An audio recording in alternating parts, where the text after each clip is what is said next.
So yeah, we've got AMA discussion. If you want to go along, you can type in there. If you want to write up a question, write it in Maupin questions.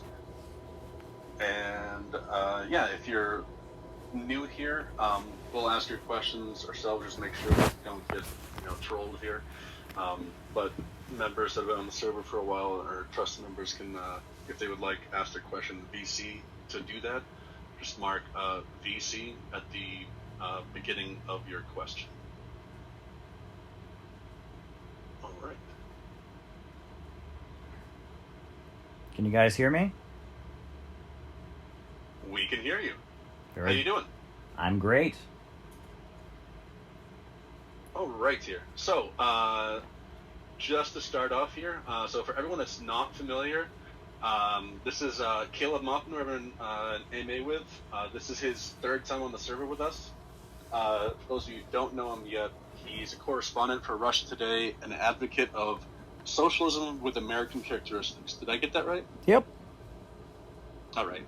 So before we get into the questions here, last time you were on here, you debated Stefan Molyneux on the fall of the USSR and whether or not it was a good thing. That got heated, and frankly, he was rude to you for much of it. And I want to apologize because I had a new mic I was using that night, and I had issues with it. It wasn't picking up, and I didn't know it. So I'm sorry for that. That is my fault. It's fine. I wish his closing statement hadn't gone on for 15 minutes because we agreed on 5. But other than that, hey, whatever. It was a fair debate, and I feel like I made my points. He made his. So, yeah. Yeah, for what it's worth, I do actually, in all honesty, think you handled the debate really well, and like you said, I thought you made your points really well. I'm curious if you have any, before we get started here, if you had any other thoughts on that. Was there anything he said that you thought was actually like a good point that changed your mind in any regard whatsoever? Well, I mean, looking back on it, he did exactly what I would have expected, which was he just accused the USSR of committing atrocities. And, I don't deny that atrocities went on. I don't say that the USSR never committed atrocities. The topic of the debate was the fall of the USSR a good thing? It was not. What I thought was interesting was, in this debate, he shied away from defending any history of Western civilization, capitalism, and insisted that capitalism was this beautiful idea of a society with no government that had never been tried. And based on that, he didn't have to defend anything, whereas he tried to put me in a position of defending everything the Soviet Union did, which I'm not going to do. So that was a little bit of a dishonest technique, but overall, I mean, I said what I wanted to say. I thought he was a little bit sensitive, where he was really, really desperate to call me, quote-unquote, anti-white, which I thought was very odd. And I noticed that his social media on YouTube has been taken down, and I oppose that. I'm not in favor of social media censorship. I don't agree with a word he says, really, but at the same time, I think he should be allowed, and I don't think that people should be suppressed for their political views. But I think that if people are looking for evidence that he panders to kind of a white supremacist crowd, the fact that he was really, really desperate to call me, quote-unquote, anti-white, that was very, very odd, I thought. And it seemed like he was kind of sending a message to some of his supporters. I've also had people tell me that he's kind of evolved over the years, that he started out as kind of your typical anarcho-capitalist, anarchist or whatever, and that he's moved much more into this kind of white nationalist camp more and more. So, I don't know. It was interesting. I'm glad I got the opportunity to engage with him. Right, and I was really glad to have that here. Like I said, I thought you did pretty well, and I appreciate that. Like I was saying, I did think. Now we've had other people on after like debates, and this is generally the first time I'm saying this. I don't know. I was a little bit put off. Largely, I don't know. I tend to lean towards his side more, but it just wasn't really appropriate, and basically it was rude. So again, I don't know. I've said this I think twice now, but I'm sorry about that. That's okay. I can survive. So jumping right into questions. So again, for anyone that's hopped in since we started, we're here with Caleb Maupin. If you have a question you'd like to write, you can write it in Maupin questions. If you want to discuss, his answers to questions, You could write that in AMA discussion. So, starting off, hot and heavy, Bad Taco wants to know, Xbox, PlayStation, or Nintendo? When I was a kid, my parents didn't want me to play video games. I think they thought it would distract from my academics or might encourage me to be violent or something like that. I'm not sure what their rationale was, so I never really got into video games. So I couldn't really tell you. I remember I did have a babysitter when I was a kid, and I would go over to her house, and she had a Nintendo, and so I had kind of fun playing that at my babysitter's house a few times.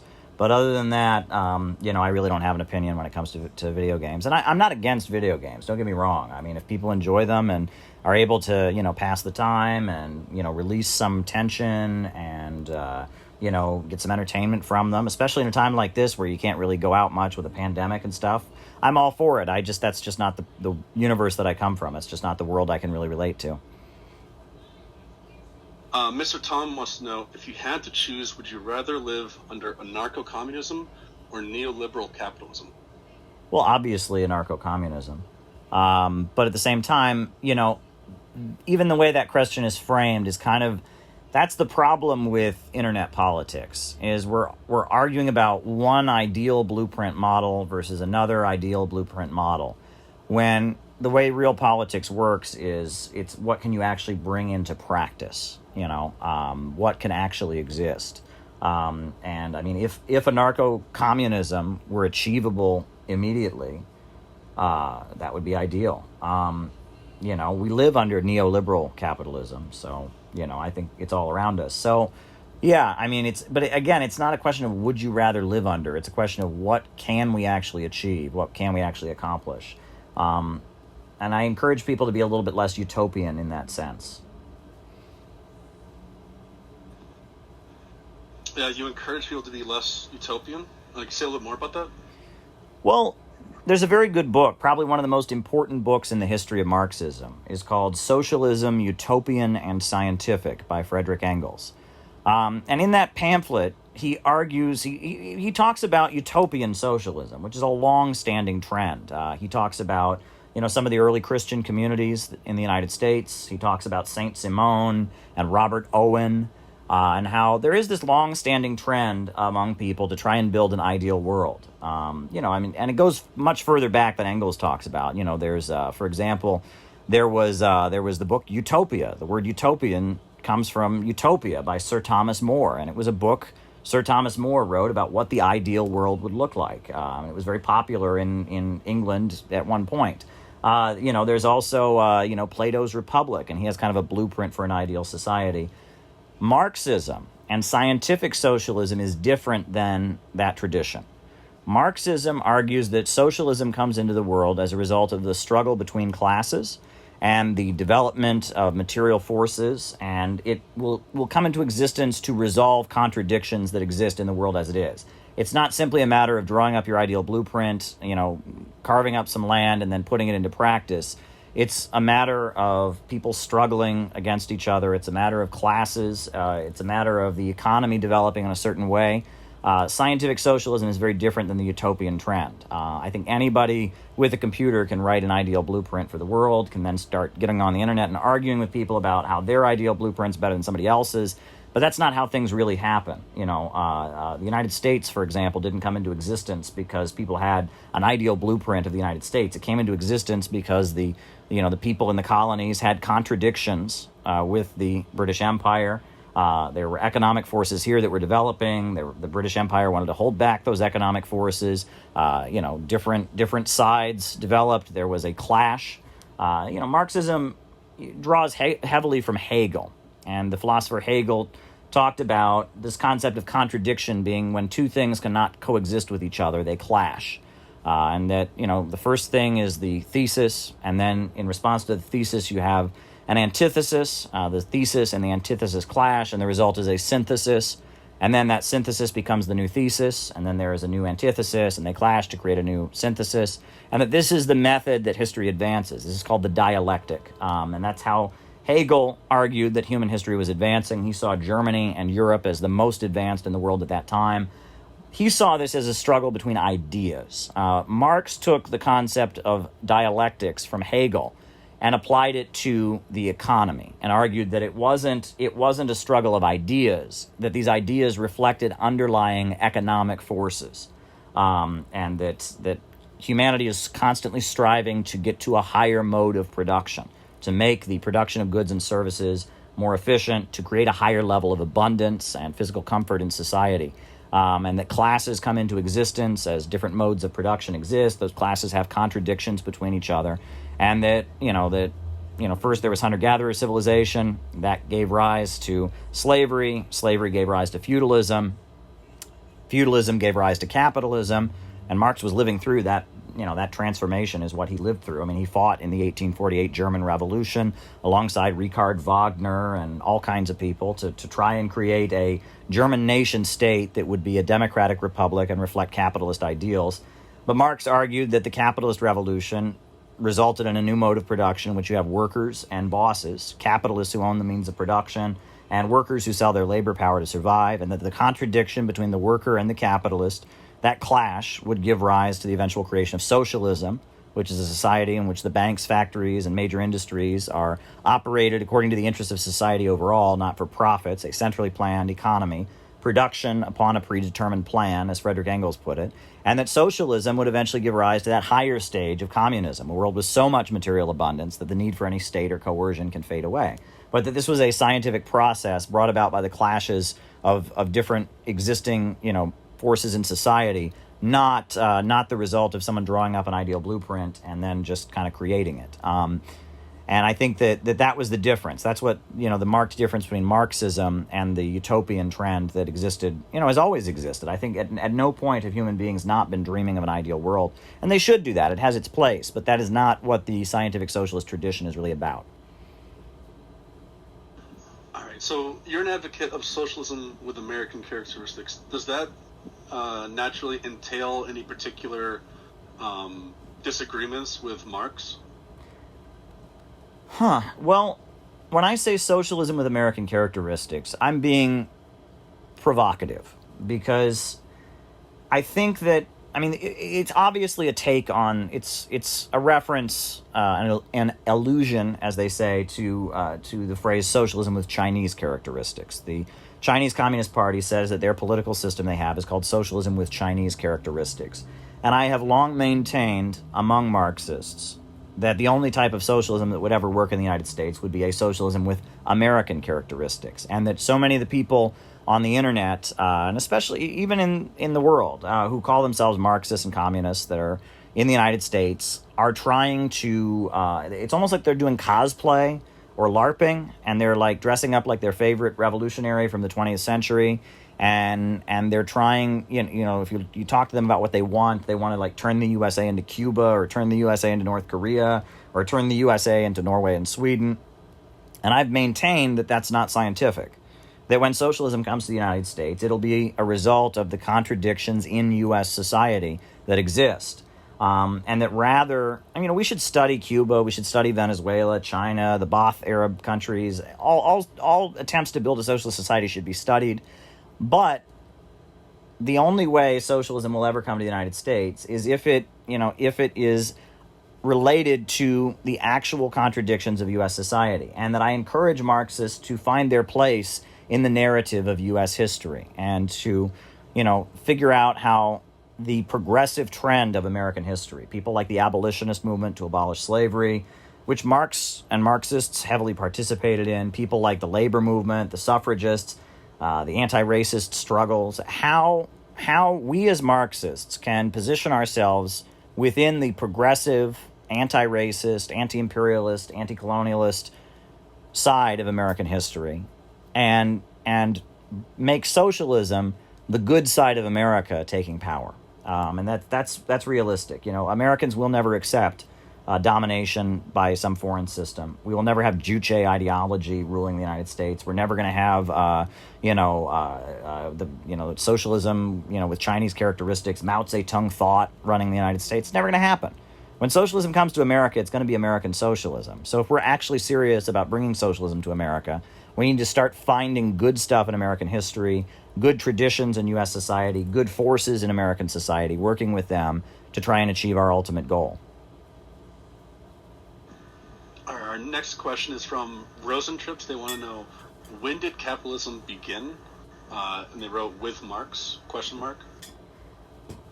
Well, feudalism, is the system where you have landowners like nobles and serfs. And in feudalism, you have the landowner and you have the serf. Capitalism really began mainly because of the Silk Road, right? That there was starting to be a lot of what you could call mercantilism, where there were products being imported, there were trade routes developing. This eventually led to the discovering of America, the rounding of the Cape, etc. And it started out with a class of people that emerged that were merchants. They weren't serfs, and they weren't landowners. They weren't kings and monarchs. They were traders. They lived by trading. And they eventually, went from simply importing, products from different parts of the world to manufacturing products. And at the moment when they started setting up workshops and factories and hiring people to make products and selling those products for profit, that was the beginning of what you can call capitalism. And capitalism existed under feudalism for a long time. It existed, as just kind of a section of the feudal society. But what we saw with the French Revolution, with the English Civil War, with the German Revolution of 1848, and the explosions that happened in Europe in like the 1800s, we saw capitalism becoming the dominant system. It's interesting. There's a writer I really like called Nelson Puri, and he argues that that revolutions happen in three phases. First, there is an economic revolution in which a new class emerges, and which a new mode of production emerges to create that new class. That's followed by a social revolution in which that new class begins to operate and sets up institutions and all of that. And the final stage is a political revolution where that new class takes control of state power. And you can see that playing out, that as a new mode of production comes into existence, it creates a new class, and that new class eventually takes power. That's really how these things are done. And that capitalism didn't begin because somebody thought of capitalism, right? That's just not the reality. No one thought of capitalism, just like no one thought of feudalism, just like no one thought of slavery, just like no one thought of hunter-gatherer civilization. These things develop based on the contradictions of the time, and really what's underlying it all is the creativity of humankind. We human beings are creative, and we are determined to move ahead. We are determined to more efficiently create things. We are determined to have a more prosperous and comfortable life, and nothing can really hold us back. But as we advance and as we become more creative and as we develop new innovations, old modes of production become inefficient and new modes of production have to come into existence. And at this point, capitalism is outmoded. We have become so good at producing things. The result is mass poverty. We have a situation where, people are homeless because there are too many houses, where people are hungry, not because there is too much food, or not because there's not enough food, but because there's too much food, right? Capitalism is a deeply irrational system in which abundance creates poverty. The more, goods that you produce, the poorer people get. And that's not rational. There's an old story, of a coal miner. He's at home with his son. It's wintertime. They're very cold. And the son says to the father, "Father, why is it so cold?" And the father says, "Well, because we can't afford any coal for our stove to heat our home." The son says to the father, "Well, why can't we afford any coal?" And he says, "Because I lost my job at the coal mine." The son says to the father, "Why did you lose your job at the coal mine?" He says, "Because there's too much coal." That's capitalism. And the computer revolution has enabled production to become so efficient. And under capitalism, people can only survive so long as they sell themselves to a boss. And the bosses have gotten so good at making things with a minuscule, small number of workers. As a result, there's millions of people who have no place at the assembly line. And so what do you do about that? What's the answer? There's all this talk of overpopulation all of a sudden, get rid of all these excess people, reduce the human population, maybe bribe everybody with universal, basic income that'll keep us quiet so we're not out rioting in the streets. But the ruling class realizes they don't have a place for millions of people in this global assembly line. Plus, there are huge amounts of products that can't be sold, right? There's all kinds of things being created, all kinds of abundance, but people can't purchase it. And Marx talked about this natural boom-bust cycle of capitalism, where the capitalist is constantly driving to produce and pay as little as possible to maximize his own profits. And that results in a situation where the wages of the worker do not enable the worker to actually purchase what he creates. The worker can never buy back the product that he creates. The wage paid to the worker is never the equivalent of the price of the product. And because of that, you get economic gluts and panics. And when we had a more free market system back in like the 1890s, there was a crash like the one we're experiencing now every 2 years. They called them panics. And it was routine. I mean, the stock market would go up and down and crash and panic and mass unemployment one week, boom another week. Well, they developed the Federal Reserve System. They developed, stock ownership and corporations. They developed all kinds of mechanisms to try and stabilize this and make capitalism function in a more stable manner. But at the end of the day, they still can't get over this basic problem. The worker cannot buy back the product he produces. Capitalism is naturally unstable.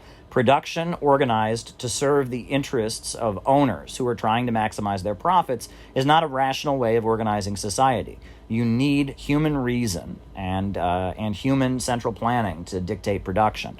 Not that there shouldn't be, there shouldn't be some market sector on the side. I think that there's a place for the market sector, of course, in a socialist society. But ultimately, human reason and central planning needs to dictate production so we don't have this chaos and this anarchy of production.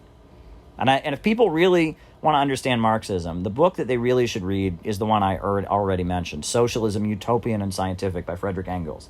Because I think a lot of what is on the internet these days that passes for Marxism or socialism is utopianism. SimCity. I used to play SimCity. That's not a video game, I think, but it's on the computer. I think I remember playing that at my school.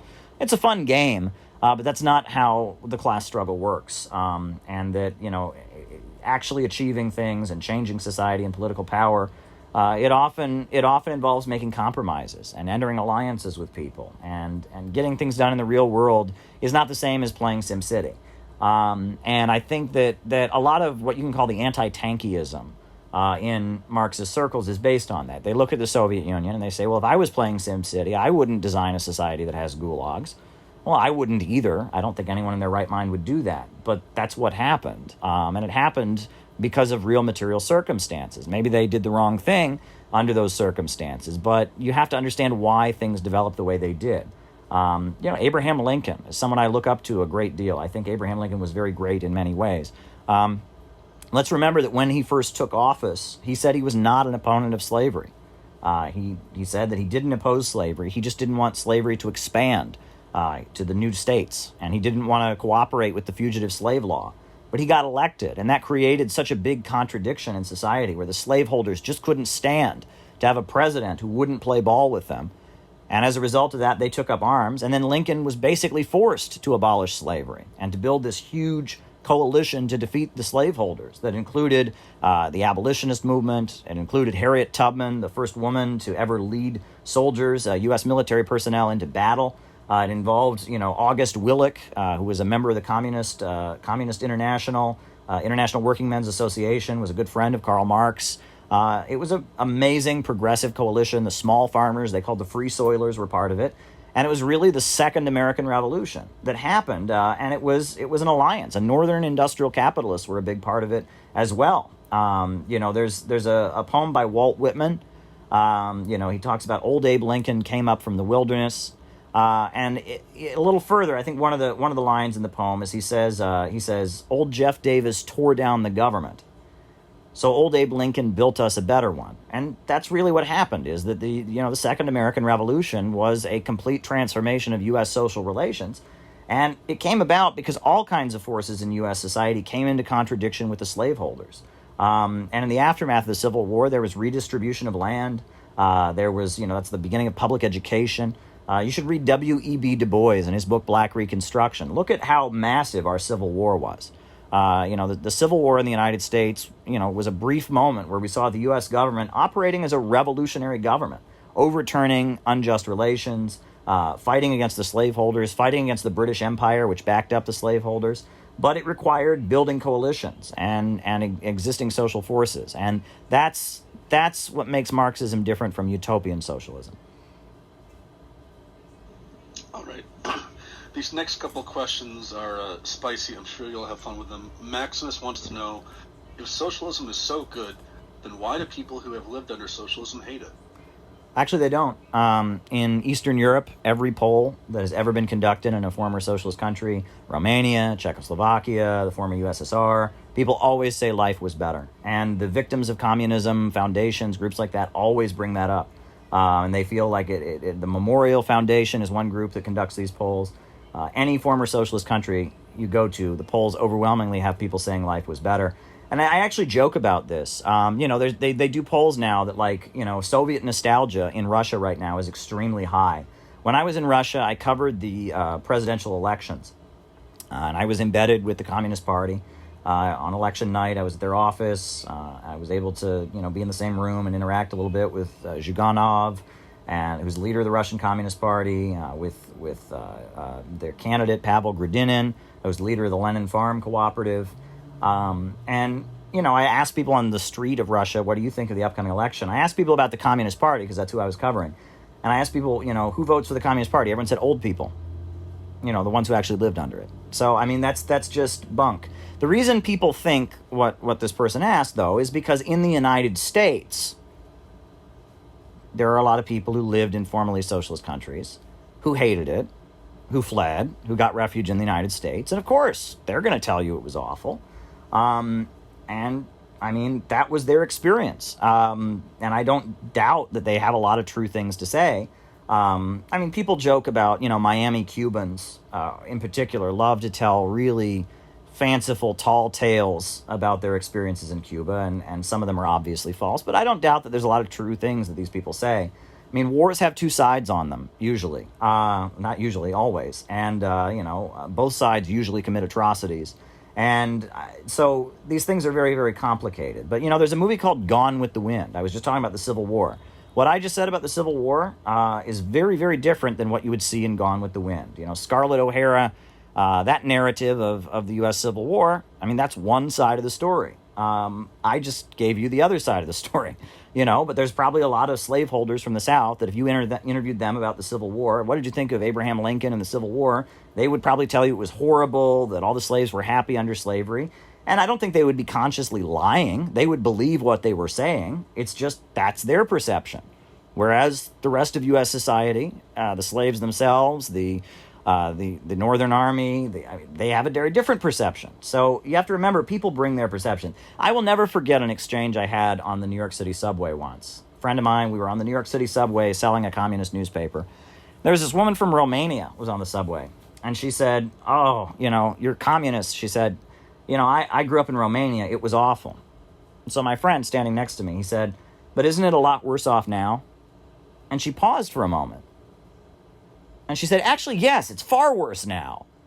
But no, she'd never thought of that before, right? Because she, when you come off the boat from Romania or Czechoslovakia or Cuba or wherever, and you come to the United States, Americans don't want to hear you say, well, there were some good things about my system. They don't want to hear you say, oh, well, it's worse now that we have capitalism. They want to hear about how great America is and how bad their home country is because it was communist.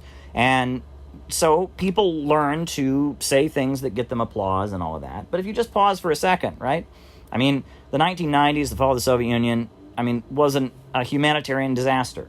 Eastern Europe, since capitalism has been restored, has had far more crime, drug addiction, poverty, unemployment. And it's the old people, the elderly folks, who tend to be the ones who are the most nostalgic about communism and socialism. So, this is a very, very American-centric narrative that we get, in China, the Communist Party is wildly, wildly popular. And especially now, there's a huge revival of red culture. In the 80s and 90s, they were kind of downplaying the communism aspect. But now there's a huge emphasis on it, especially because China's being attacked by the United States so viciously.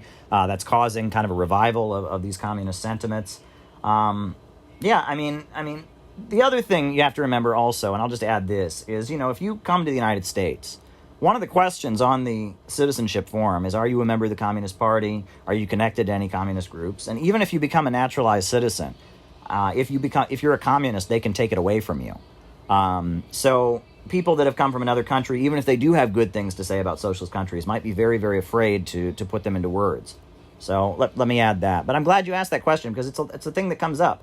We all had a neighbor who lived down the street or met somebody from East Germany, or and that taints our perception. But that's just not the global reality of the situation. That's still on the immigration forms? Yes, it is. If you're a communist? Yep. Oh, okay. I assumed that would have been over shortly after the Cold It War. also says, are you an anarchist? That was put on the form in like 1901 after McKinley was assassinated by an anarchist. And it also says, are you an Islamic terrorist or jihadist? So, yeah. Yeah, but it's still on the form. Yeah. All right. Next question. Chromio wants to know, why did you complain about how thought, slime, etc. present themselves? Because I guess I was just putting clear and making clear the difference between myself and them. I really am put off by a lot of the tone of people who purport to be left. I mean, I watch these YouTube channels, huge amount of cursing, huge amount of sarcasm, huge amount of cynicism, and that's just, it's not why I'm a socialist. That's not what I'm about. I want to make the world cleaner. I want to make the world better. I want to be optimistic. And I just see left-wing circles full of a lot of pessimism and grossness. One thing that particularly disturbs me is that, Marxism is all about historical progress. It is all about the notion that history is moving forward. We are advancing. We're getting to a higher stage of civilization. We're getting to a higher form of technology. We're advancing and eliminating poverty and building a beautiful socialist world. That's Marxism. It is an ideology that espouses historical progress. However, there's a lot of people who now call themselves left that have the exact opposite viewpoint. They want to go backward.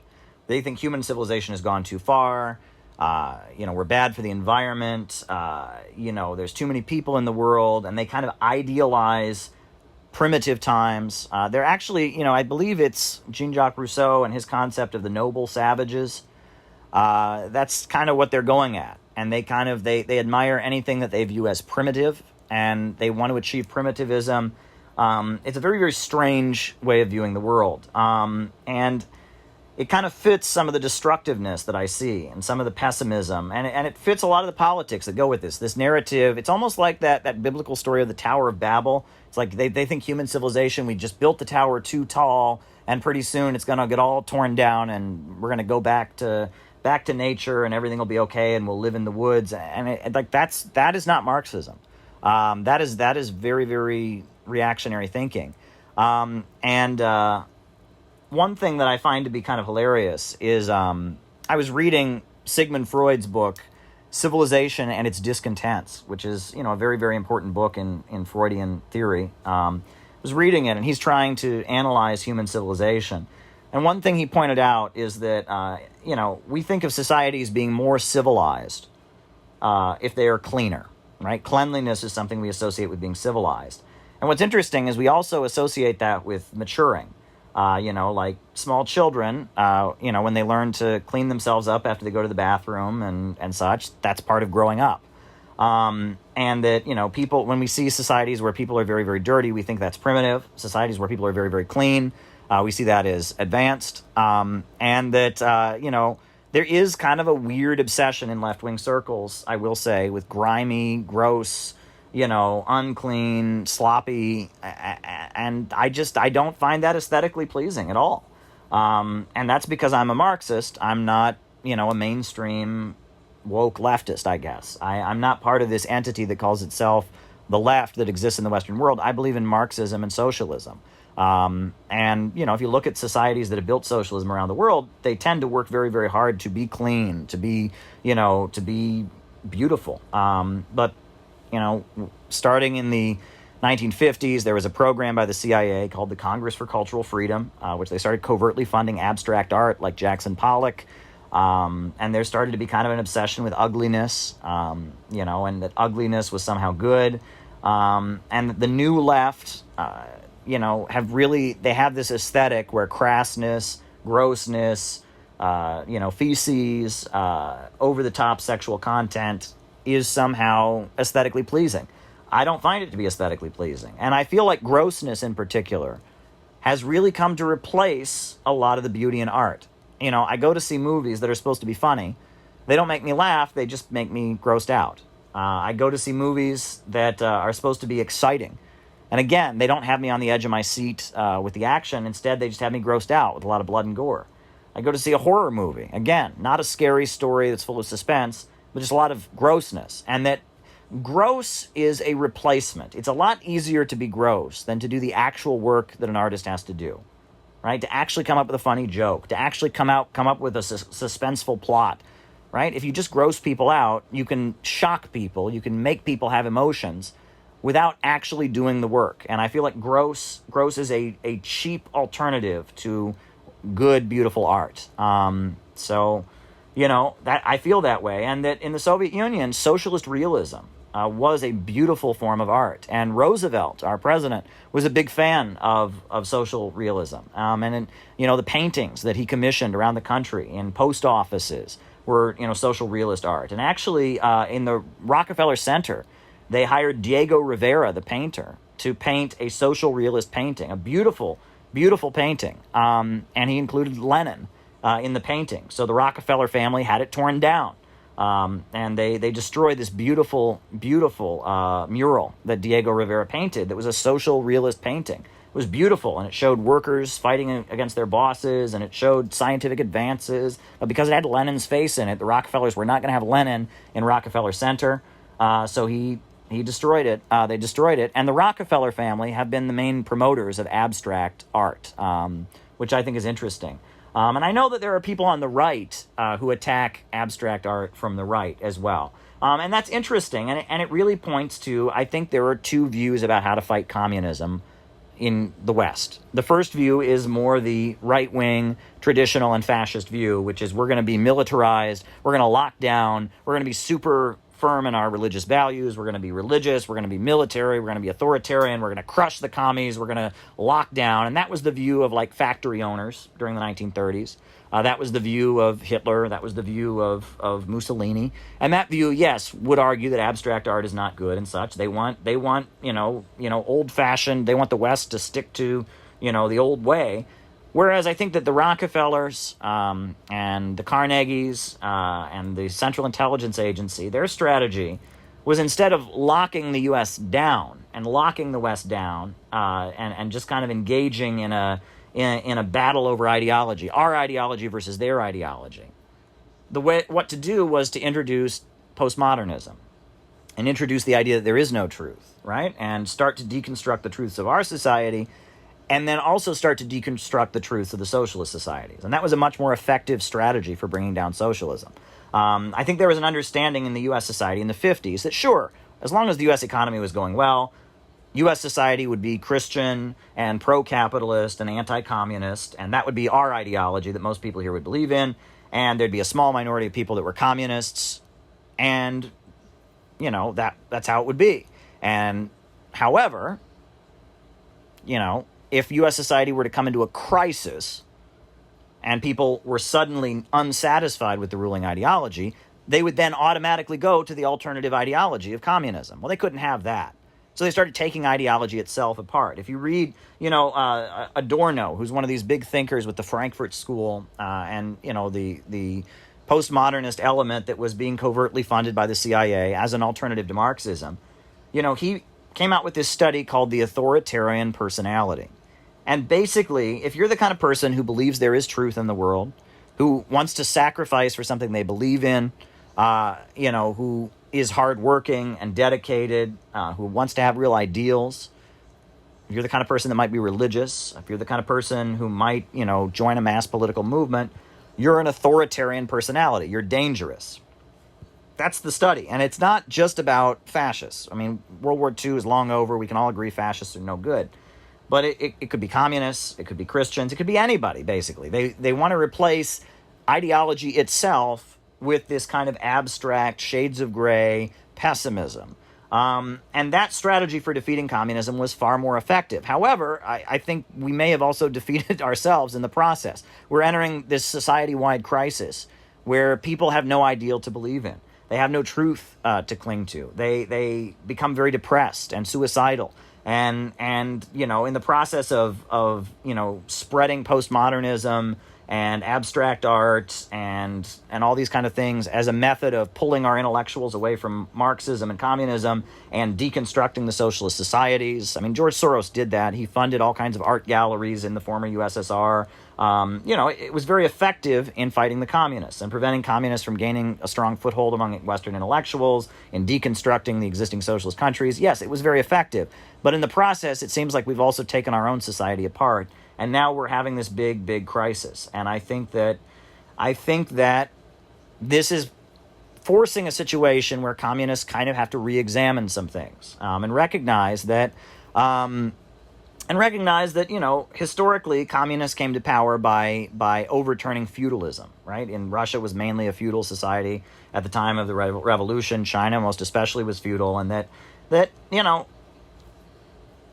establishing socialism in a country that's been capitalist for a long, long time is very, very different than trying to uproot and overturn feudal relations. I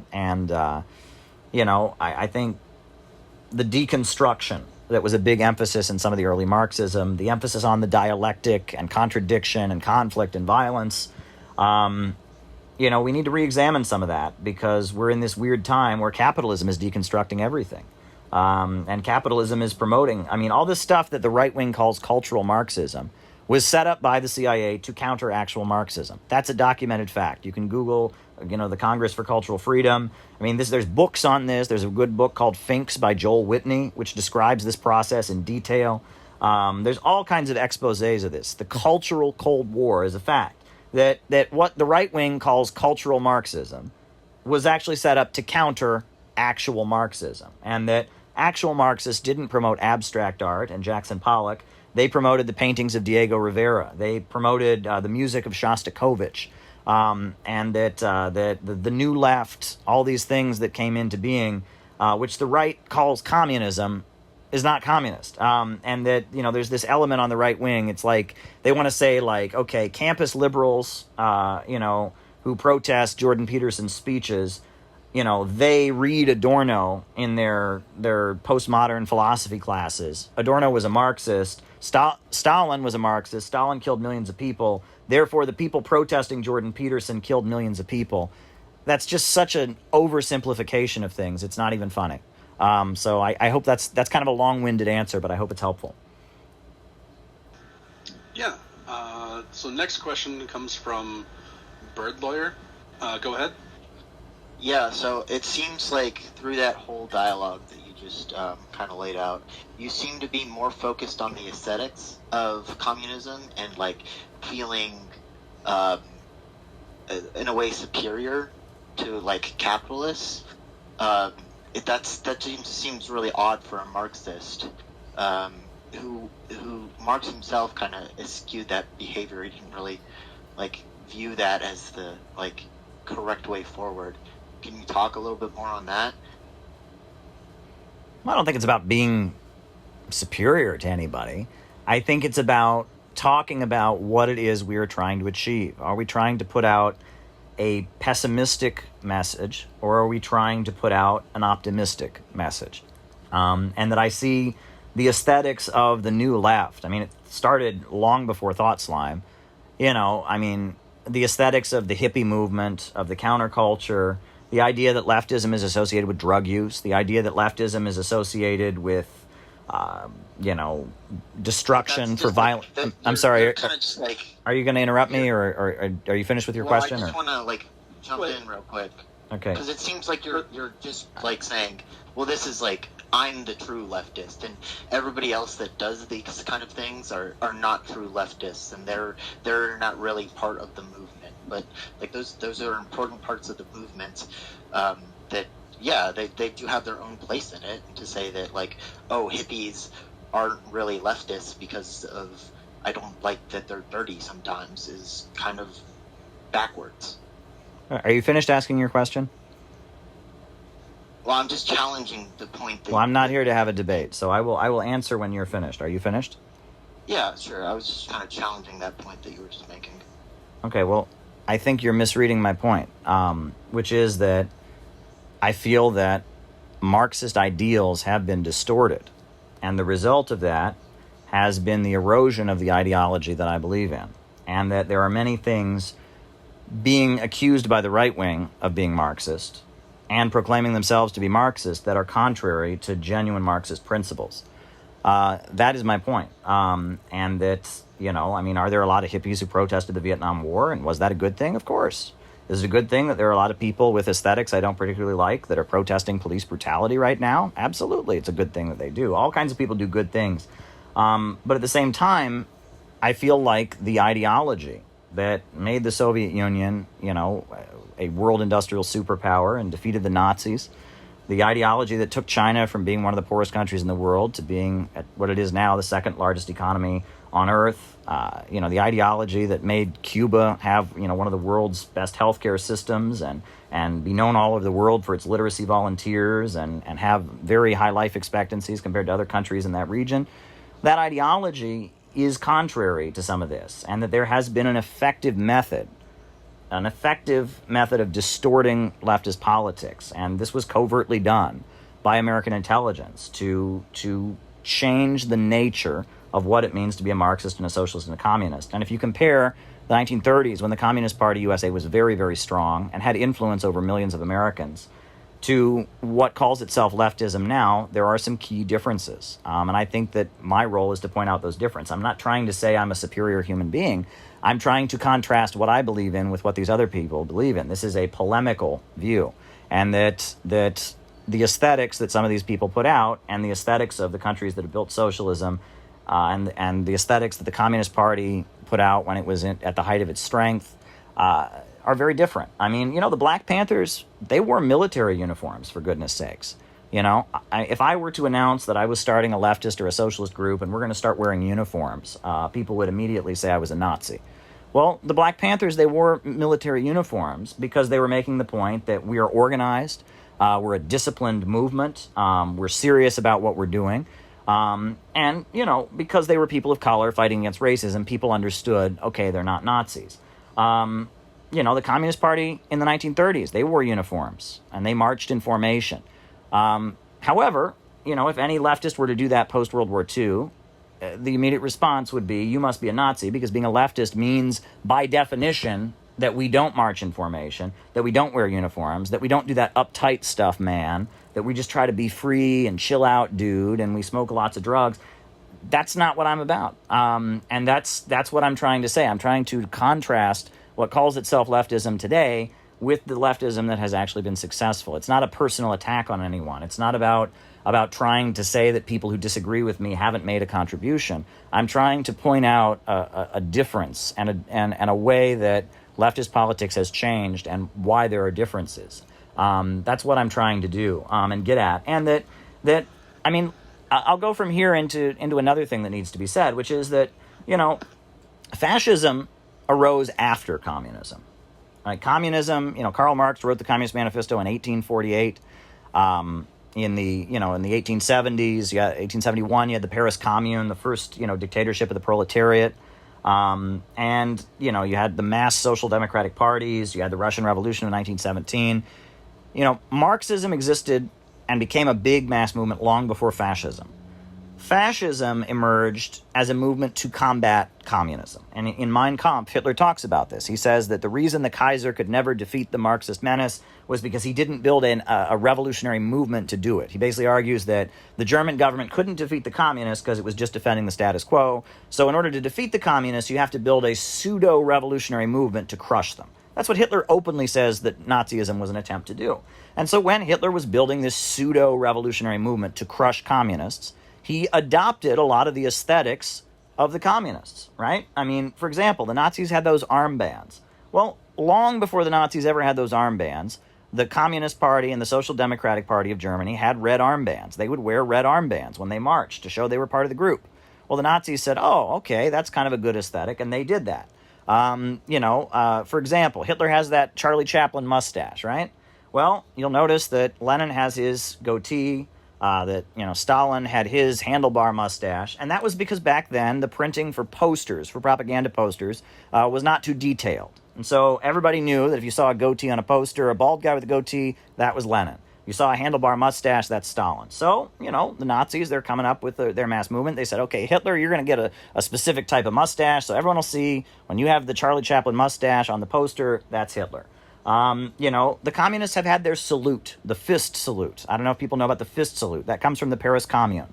After the Paris Commune was defeated, they lined up the communists and they shot them at firing squads. So some of the communists had the idea that they would clench their fists next to their heads as they were being shot. And then they would throw their bodies into open graves.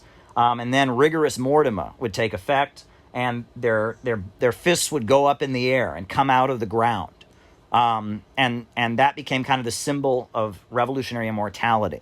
And so that's why communists salute each other by doing this fist salute. And that's a big part of communism, is people fist saluting. Well, the Nazis saw the communists have this really cool salute. So they dug up the Roman Empire salute, and they did their own version of the Roman salute from ancient Rome, and they did Heil Hitler like Heil Caesar or whatever. So a lot of the Nazi aesthetics were blatantly plagiarized from communism. And actually Slavoj Žižek talks about this a lot. But now what's so bizarre is now all those aesthetics are associated with Nazism. And so if a communist were to do any of those things, people would immediately say that's fascist. Well, fascism isn't bad because it's a mass movement. Fascism isn't bad because people wore uniforms. Fascism isn't bad because they had a salute. Fascism is bad because it preaches racial supremacy. Fascism is bad because it leads to beating people down. And fascism is bad ultimately because it's an attempt to save capitalism with mass destruction by putting half the population in concentration camps and the other half the population in military uniforms and setting up a highly centralized authoritarian state to try and control capital in order to save the capitalist system from itself and stave off a capitalist crisis. Fascism is bad because it is a last resort the capitalists go to try and save their system, and it involves crushing the lives of millions of people. That's why fascism's bad.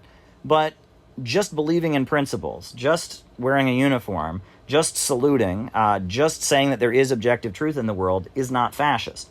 And that this belief that fascism and communism are both quote-unquote authoritarian, and that we should have more sloppy aesthetics, and we shouldn't believe in truth per se, and that everything's a matter of opinion, that's not Marxism. And that was created as a method of pushing Marxism back by the U.S. CIA.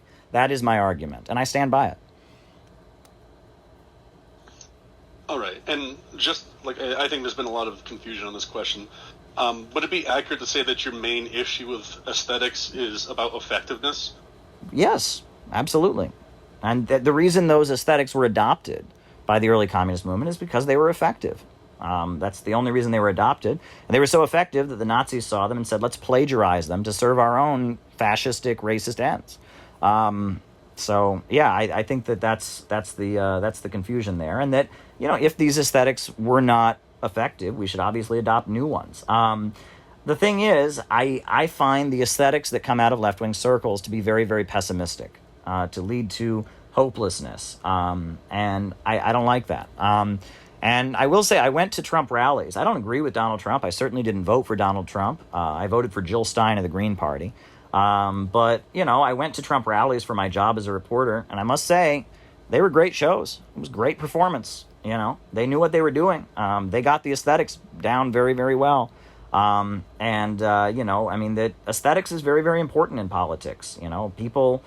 People are very, very influenced by advertising and by things like music and groupthink and all of that. And that if we on the left just swear that we're above that, I think we're kind of missing the point. That people want to be part of a group. People want to believe in something. People want to have principles.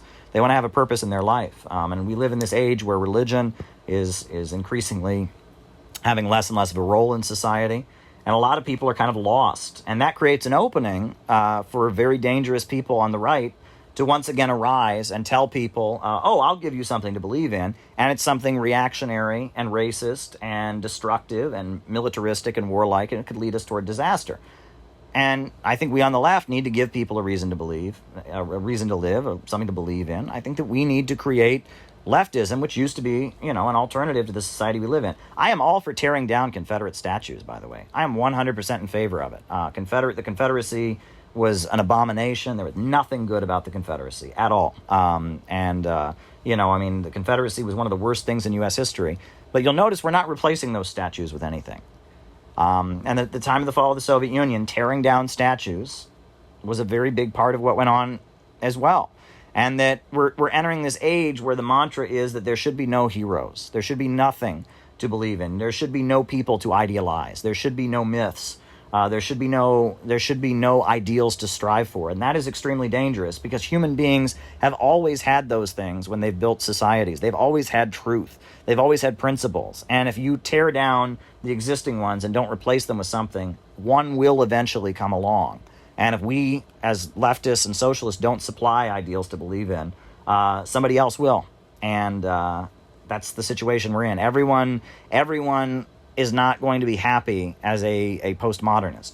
You know, not everyone is able to just sit back and say the world is shades of gray and be happy with that. That's not how societies have worked. And that deconstruction in and of itself is not a good. It's good to deconstruct bad things, like the mythology surrounding the Confederacy, like racism, like, you know, the narratives of imperialism. I'm all for deconstructing bad things, but deconstruction in and of itself is not necessarily good. Okay, next question is an old one.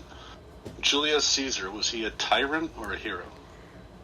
I think that for the time that he lived in, Julius Caesar played a very, very progressive role. Michael Parenti wrote a very beautiful book called The Assassination of Julius Caesar, A People's History of Ancient Rome. I quoted that book very heavily in my book, City Builders and Vandals in Our Age, and that, you know, Rome was a reactionary society. It was a society that was a slave empire, and their ability to produce goods was constantly decreasing. It was very inefficient. What motivation does a slave have to do work, right? I mean, a slave's motivation is work or I will beat you. Work or I'll deprive you of food. And, you know, if slavery in a household, it works to some degree because the slave is partaking of what the household has. So, you know, the slave has kind of an interest in increasing the wealth of the household. However, slavery in a system of, you know, plantations and mines where you have hundreds of slaves and, it becomes very, very inefficient because, you know, a slave master can't be on top of every slave to work. Eventually, you're going to have slaves who tell other slaves what to do, and they're going to be hated by the other slaves, and you're going to have slaves who tell the slaves what to do, and it becomes highly inefficient. And the bigger the Roman Empire got, the bigger their mines and plantations became, the less crops they were churning out, the less metal and minerals they were able to extract from the earth, and the less metal they were able to produce. They became more and more efficient the bigger they got. So they made up the difference by going around the world and plundering from other people. And actually, towards the end of the Roman Empire, a lot of the civilizations they were attacking had a higher mode of production called feudalism. And under feudalism, every peasant has their own tract of land, and they pay their obligation to the landowner, and then they get to keep what's left over. So they have more motivation to work. It's a more efficient system. So the Roman Empire, they had this huge army, and they're going around the world plundering from people to try and make up for the fact that their system was very outmoded. Their slave system of production was very outmoded and inefficient.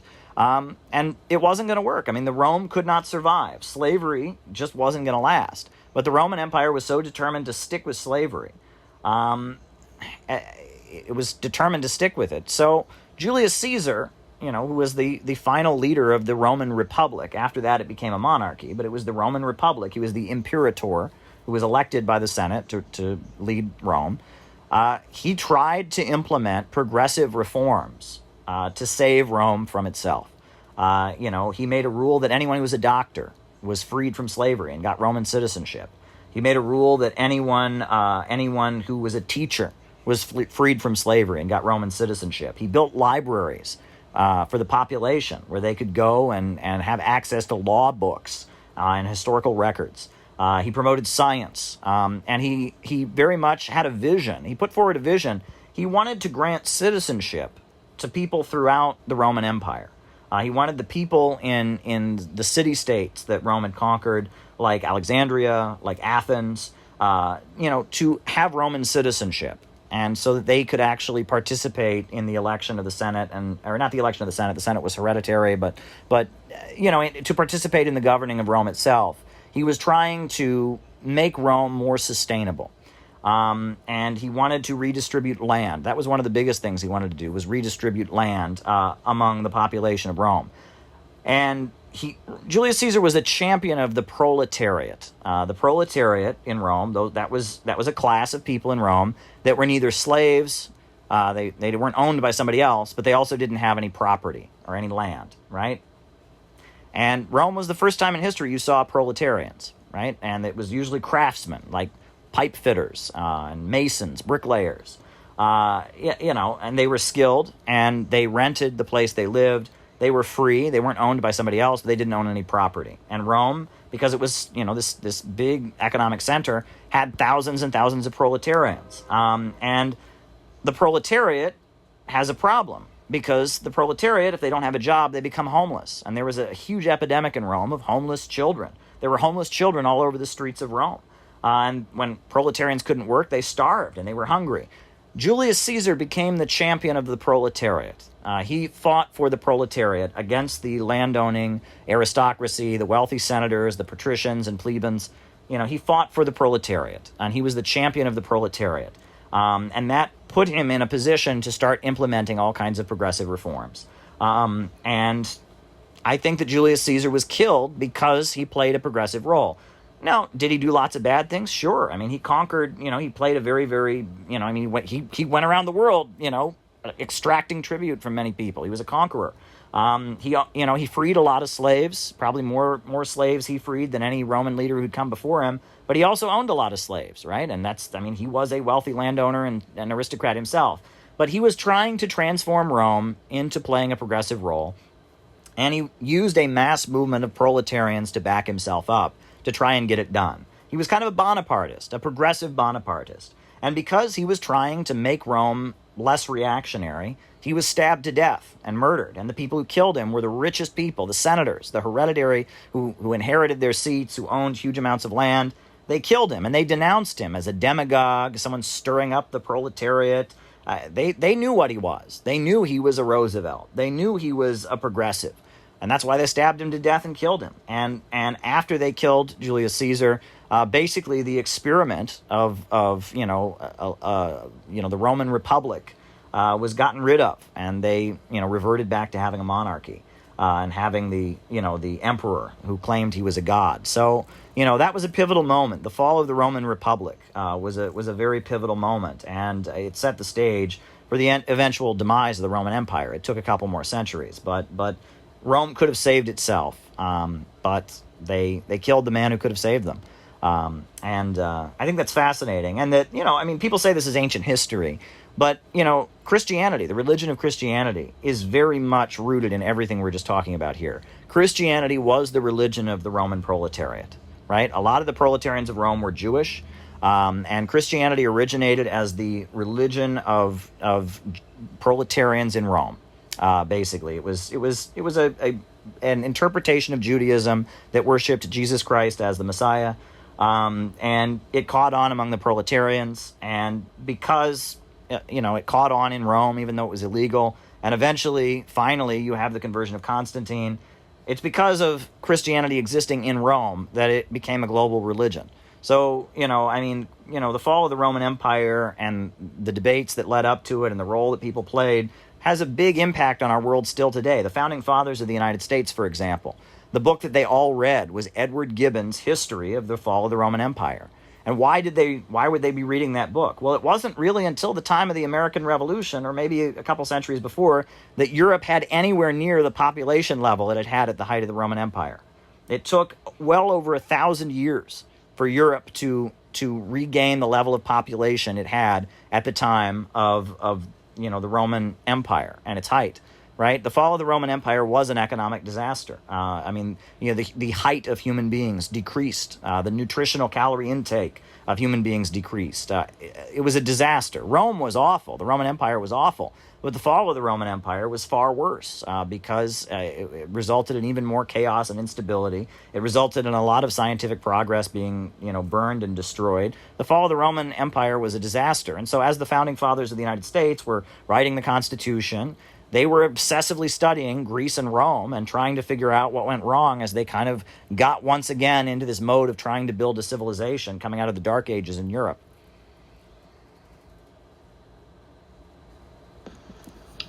All right. Next question we've got here is from Ash Ketchup. How can the left gain power in the long run, and how do we mitigate reactionary movements? I think the main thing is that leftism needs to stop seeing itself as an alternative to U.S. society and needs to position itself within U.S. society. You know, we need to get out of the Cold War mindset that middle America are all a bunch of rednecks and hillbillies, and we're going to be the good Americans, and we're going to lose, and that's okay, but people are going to remember us as being on the right side. We need to get out of that mindset. Anti-populism has got to be gotten rid of. We need to become the champions of Americans who are suffering right now because of capitalism. And we need to be building solidarity. The slogan of the Communist Party was black and white, unite and fight. And we need Americans who are losing their homes right now. The evictions moratorium was lifted recently. We need Americans who are hungry. 30 million Americans were food insecure last week. We need them to understand that socialists and communists are fighting for them. We want to make their life better. We want to improve their conditions, and the reason that they are suffering is because of the ruling class, the billionaire monopoly capitalist class that rules the United States and gets rich by making everyone else poor here in the United States and around the world. This billionaire monopolist, huge corporations, this ruling class that runs the United States is driving people all over the world into poverty to maintain their own profits. And communists and socialists need to be the champion of people here in the United States who want better conditions. Our message can't be, we want you to have less, you have too much, you should be guilty, you should be ashamed of yourself, we want to destroy this country, America is an evil empire. No. The message needs to be, we want to fight for you to have a better life. You have been deprived of a decent life and of dignity by capitalism, and you need to get rid of racism. You need to get rid of national chauvinism and supremacism. You need to get rid of bigotry. You need to stand arm in arm, black and white, unite and fight against the billionaire monopoly capitalist class that is driving us toward a low-wage police state to maintain their profits. We need to become the champions of average Americans, not a group of people who view them with contempt. We need to get rid of that new left mindset. That's my argument, and that's at the root of what the question about thought slime was about. That's at the root of what I'm saying now, is that it's been a huge mistake to hand populism over to the right wing. Right? There's nothing populist about believing in capitalism. Capitalism is a system where wealth concentrates in the hands of a very few people, and the rest of society is left behind, where people get poorer and poorer, so a small group of people get richer and richer. We need to be champions of the majority of people who are suffering right now against the ultra-rich. And the fact that we have handed that over to the right wing, it has become instead that we're the enlightened, politically correct elite, and the average people don't understand that we know better, and they're all racist and sexist and homophobic, and their wealth comes from exploiting people in the third world, and they should all be poor. I mean, the tone of leftist circles that is anti-populist, that then hands populism over to very dangerous forces on the right, is a big mistake. Socialism will come to the United States when average Americans realize that socialists are the people that are fighting for them, and that capitalism is the reason that they're suffering. And it'll also come to the United States when racism is gotten rid of, and when we can get people to understand that an attack on people of a different nationality or race or religion is an attack on them as well, that an injury to one is an injury to all, and that a police crackdown on the Muslim community is a police crackdown on the rights of all of us to freedom of religion, that police brutality against people of color, it sets the stage for a police state that affects all of us, that we have to stand arm in arm in solidarity, and we have to give special attention to the communities that have suffered historically, and have been the first fired and the last hired. We have to give special attention to the communities that have suffered the most. But that socialism is about advancing the entire working class. This needs to be the messaging. The left needs a populist makeover. And that is the only way to stop the rise of reaction, number one. And that's the only way to move the United States closer to socialism. All right. So for anyone that's joined in recently, we're talking here with Caleb Maupin, correspondent for Russia Today. We got 20 minutes left for this AMA, so if you have any more questions you'd like to write, Maupin questions, and generally write them in.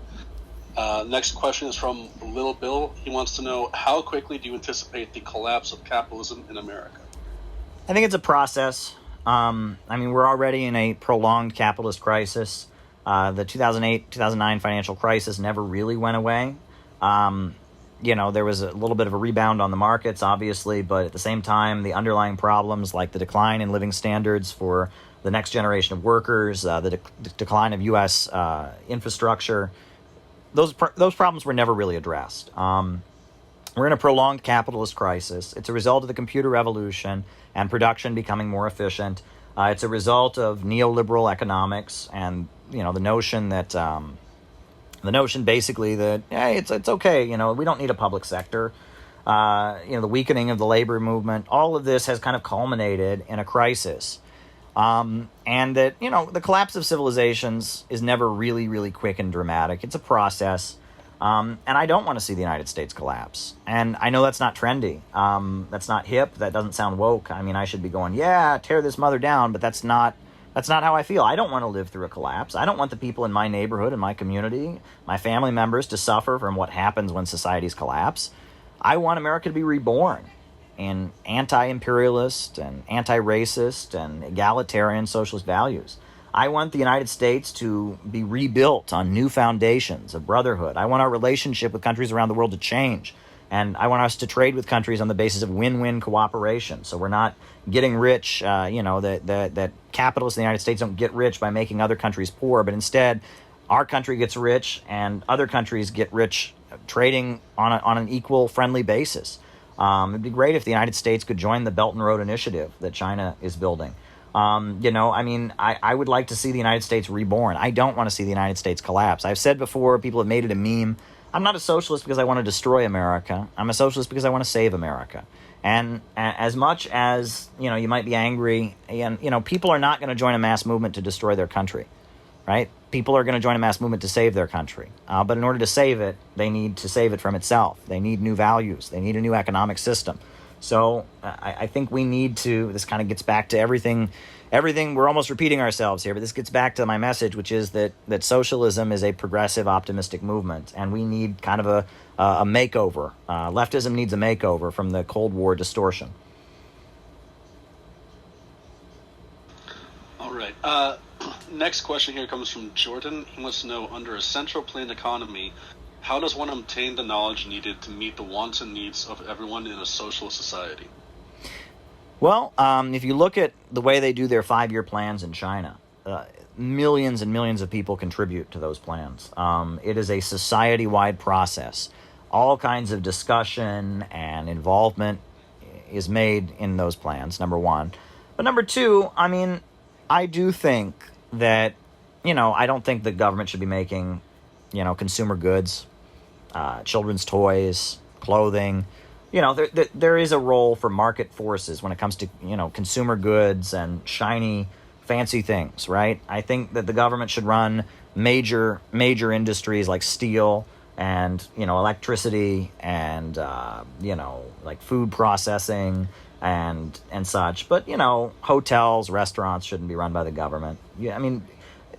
The premise of the question, I think, is how do we know how much people are going to need? Can't the market allocate that? When it comes to consumer goods, they have a point. When it comes to things like banking, when it comes to things like the major means of transportation, like airlines, like railways, they don't. We obviously need a state central plan to be at the center of the economy. I think there's plenty of room for market mechanisms on the margins of the economy. But the overall central plan needs to be done by the state, and that there need to be millions of people involved in that process.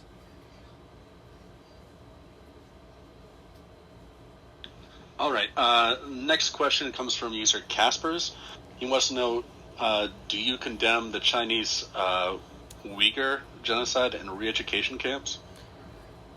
I'm not 100% clear on what's going on there, but if people's rights are being widely violated, as is widely alleged, I'm not in favor of that at all. I would condemn all violations of human rights, and I mean, I don't trust Western media, and I know that they have an extreme anti-China bias. But that said, I mean, there are some things that I've read that are clearly wrong. I know they have a law in the Uyghur regions, like you can't grow a beard beyond a certain length because that's jihadist or something. Well, if it was up to me, I personally think you should be able to have whatever kind of beard you want. So I'm not really clear on what's actually going on there. I've seen conflicting reports. It's clear that some bad things are going on there, and that's wrong. But I don't trust Western media. All right. User Wavy wants to know, do you think that class struggle and identity politics / intersectionality can coexist with sufficient political capital for both aspects of the movement? Well, actually, yes, I do. I think that when people use the phrase identity politics, they're kind of using it wrong. Identity politics is just politics that flows from one's identity, right? If someone is politically active around the issue of being an African American, that's identity politics. I would never tell a black person, don't be politically active around race issues and around being an African American. That's identity. I would never say that, right? If a woman is politically active around her female identity, good. I mean, women have the right to protest around women's rights. Women have the right to talk about women's issues, obviously. So there's nothing inherently wrong with identity politics, and I don't think it's in any way contrary to Marxism and class struggle. I think that there is a trend now of kind of ignoring any economic question. And accusing those who believe in raising economic issues and pushing forward a socialist Marxist economic narrative of being crypto-fascists or something like that, or class reductionists or whatever, and I'm not in favor of that. But people being politically active around their identity, there's nothing wrong with that at all. And intersectionality, right? The notion that different kinds of oppression are linked to each other, nothing wrong with that either. Again, some of the people who believe in it take it to an extreme that says you're not allowed to be a Marxist. That I don't accept. All right, and Yedicus wants to know, do you think Marxism and sociology relies on the individual being complacent, i.e. seeing everyone as a robot that can be programmed? Well, there's a little bit of truth in that. That's one of my criticisms of Marx, is that in his materialism, he kind of downplayed the spiritual side of mankind. And that, a lot of the greatest revolutionaries in history didn't come from working class families. They came from privilege, but they were motivated to, fight for the oppressed. And that human beings, yes, are primarily motivated by their circumstances. Their struggle to survive is primary, to feed their kids, to get a better life. But we human beings are capable of a lot more than that, and that we can be motivated to do things that may be against our direct interest that we feel are right. People give their lives in wars. People martyr themselves for their faith. Marxism, I think, at the time Marx was writing, the notion of mankind as an animal, the notion of people being, acting based on biological desires and being governed by pain and pleasure was very new and scientific, and it was certainly contrary to the way people thought during feudalism. But I think Marx took that a little bit too far. I do think that people are a bit beyond their basic material desires, and that even Marx himself writes that according to his own theories, there should be no Marx. Right? Everyone just acts according to their own interests, historical inevitability. Why is there a Marx? Why is there an Engels? Why is there a Che Guevara? Why is there a Lenin? These people shouldn't exist, right? Everything just kind of naturally happens. Well, as we know, things don't just naturally happen. There is room for heroic individuals in history. There is room for great struggle and sacrifice.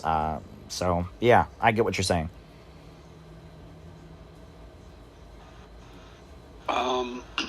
Maybe you'll know what this is about. I don't understand this reference here, but user Carl's Cultural Marx asks, should socialist and leftist movements center their optics around the southern farmer type or poor northern types? I think that's a reference to something that I don't quite get what they're getting at. I think that any movement in the United States that is serious we'll have to figure out how to appeal to many different strata of U.S. society. Stalin was a very effective organizer for the Bolsheviks because he was not Russian. He was Georgian. He was from a small village in Georgia. And that enabled him to be able to communicate with average working class people in Russia and the other countries that made up the Russian Empire at the time much more effectively than Lenin and some of the wealthier Bolsheviks, because he was more of a people person. Stalin was more of a mass organizer. And that, the Communist Party had organizers who were very good at organizing in the black community in the 1930s. They had organizers who were very good at organizing in the South, and organizers that were very good at organizing Chicano-Americans, organizers that were very good at organizing people in the industrial centers. They had, sharecropper unions in the rural parts of the country.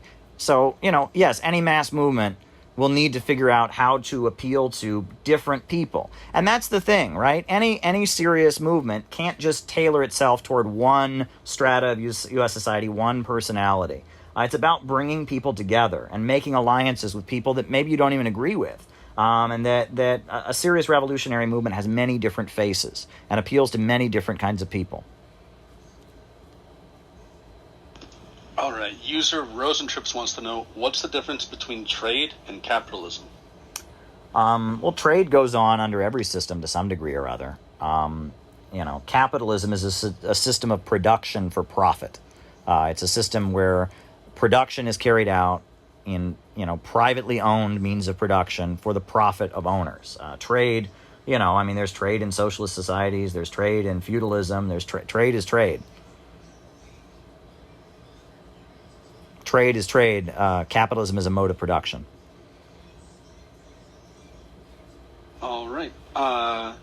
And so you're in New York, is that correct? Yes, I am. As I understand, New York's been hit hardest by COVID. How has that affected you in your life? Well, I'm working from home primarily. That's been the main thing. I didn't go outside much. My organization, the Center for Political Innovation, was planning on having our launch conference April 18th, but we had to call it off because of the pandemic, which was quite disappointing. Many people from around the country and around the world were planning to come, but we had to call it off. We're hoping that things will be back to normal enough. A year from now, we'll be able to have the event next spring. So that was a bit of a disappointment. I'll tell you, in my neighborhood, we were hit pretty badly at the beginning by the pandemic, but now we're actually having, lower rates of growth now because we've dealt with it so much. Other parts of the country are seeing it growing much more rapidly. It's kind of started to slow down here. Restaurants are still not open, except unless they have outdoor seating. But stores are open as long as you wear a mask and such. And walking around my neighborhood in New York City, I'll tell you, I've lived in this neighborhood that I live in for about 6 years now. I have never seen this many homeless people. Never. And so many of these homeless people are people that you wouldn't think of as being homeless. They're just elderly folks, and elderly folks that I see out on the street begging. It's just kind of heartbreaking. And, I've never seen this many homeless people in my neighborhood before. I would see homeless people in Manhattan. I would see, homeless people in different parts of the city. But my neighborhood didn't see that before. That's shocking to me. There's also, I think there's a lot of anxiety in the community now. There have been big Black Lives Matter protests in Brooklyn, in the areas that I'm in. There have also been big pro-police rallies, Blue Lives Matter protests. And again, this neighborhood that I'm in is not usually where the action happens. Usually when there's protests, they're happening in Manhattan or something. But I'm reading, in the local news blotters about clashes and fistfights breaking out at protests, not very far from where I live.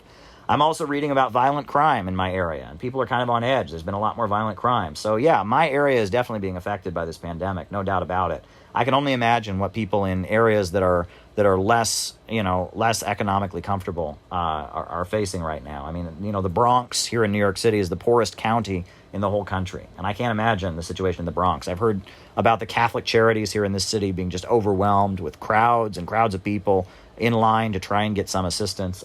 This is capitalism. This is capitalism in decay. We are the richest country in the world right now, and this is the situation. And it's because we don't have a central plan and an underlying vision. Our economy is organized very irrationally, and we weren't even all on the same page about how to handle this pandemic. The free market could not handle this pandemic, right? You need central planning and central vision. And countries that are socialist have handled this pandemic much more effectively. China got this pandemic. They got COVID-19 before anybody else. They had no warning about it. And look at them. They're already speeding ahead. Meanwhile, we had months and months of warning here in the United States. And what did our politicians do? They told us everything was going to be fine, while in the back room they were selling their stocks and betting against the economy. Things have fallen apart. Every state is on its own with a different strategy. There was a big divide about when we open up, and this has all been a complete mess. It's been an absolute mess. But look at Vietnam, look at Cuba, look at Venezuela. I mean, it's kind of amazing to see what countries that have a centrally planned economy have been able to do. The Economist magazine actually highlighted, the fact that India has been pretty badly hit, but Kerala, the province of India that is under the control of the Communist Party of India, Marxist, they've handled it more than anybody else, more effective than any other part of India. So I think that this pandemic shows that we are one human species, right? Human beings are collective creatures. We're not tigers, right? Human beings work in groups. They build civilizations in groups. They operate in groups. And problems like this have to be handled in groups. Collectivism is the future. This idea that human beings are capable of just operating as atomized individuals is not really consistent, and that's the theme of a lot of libertarian literature, and I think it's just wrong. Right. Next question comes from Doughboy. Let's see. Go ahead, Doughboy. Hello. Do you support open borders? And do you believe that if you do not support open borders, that you are complicit in global apartheid? Thank you. What I think is that immigrant workers should not be demonized. They should not be stigmatized. There should be full citizenship and legalization for all the people that are already here. We need to stop the ICE raids that are tearing apart communities right now. We need to stop separating families. That the crackdown on immigrants, the scapegoating of immigrants has to stop. Immigrants are not responsible for our economic problems. Immigrants are not bringing crime to the United States. I mean, we need to end the hate that is being unloaded on immigrant people, right? And that the anti-immigrant bigotry is something that we all need to be fighting against. However, open borders is not a very good slogan to organize around, because every country in the history of the world has had borders. Socialist countries have borders. Even if we allow every person to come in, which is, I'm not necessarily against that, I'm open to that, we're still going to have a border for them to come through. And the tariffs, for example, are going to exist for products being shipped into the country, and that there's going to be a regulation of the market as things come in, and that when people say they want open borders, I think what they mean is that they want communism. They want a world with so much abundance and so much freedom that there really won't be a need to regulate people going from one country to another, and borders just kind of fade away. And that's the ultimate Marxist vision, and I'm for that. But to average Americans right now, if you say to them, hey, open borders, most people that aren't already leftists and socialists look at you like you're crazy. It doesn't make sense to them. So I think it's about communicating the message more effectively. That said, why are so many immigrants coming into the United States right now? Because free market capitalism, NAFTA, free trade, globalization, neoliberalism, CIA coups in Honduras in 2009 where we overthrew the socialist government there, all of this has resulted in destroying the lives of millions of people and making a situation where they can't live in their own countries and they're fleeing. Why are migrants fleeing into Europe right now? It's because the most prosperous government on the African continent, the socialist government of Libya, was bombed and destroyed by NATO. Now people are fleeing Libya every day and drowning in the Mediterranean trying to get to Europe. Syria, Iraq, Afghanistan. The reason migrants are fleeing into Europe, the reason migrants are fleeing into the United States is because of capitalism. And liberals don't want to have that conversation, right? Your typical woke leftist doesn't want to have that conversation because they've been told that if you oppose the bombing of Libya, then you're a fascist or you're a Nazbol. If you oppose the bombing of Syria and the violent attempts to overthrow the Syrian government, you're an Assadist, you're a Russian puppet. So they don't want to have that conversation. And they don't want to recognize why millions of people can't stay in their own homes. So instead of having that conversation, they just announce, welcome the refugees, have a big parade.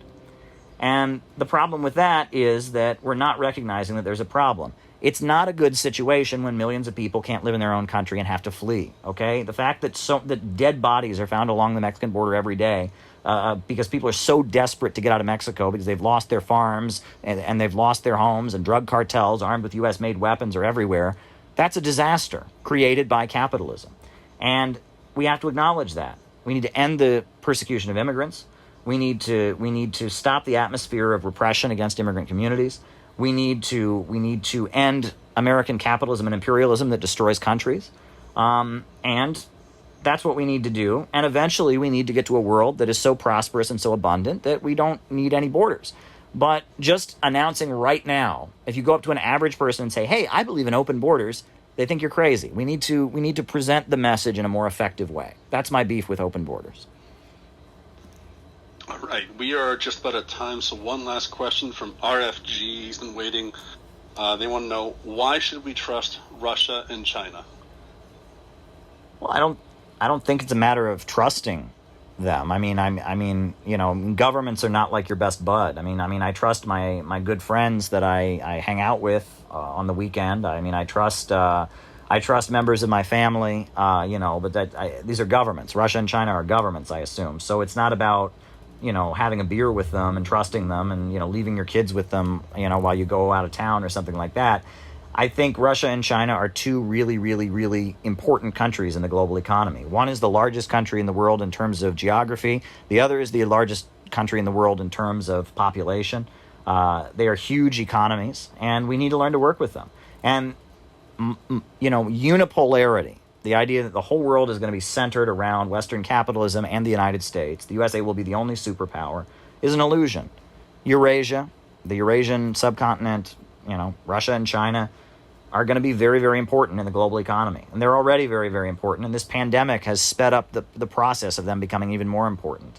So we need to recognize that as, you know, the world continues to move along and as the 21st century continues to develop, Russia and China are going to be a big part of it.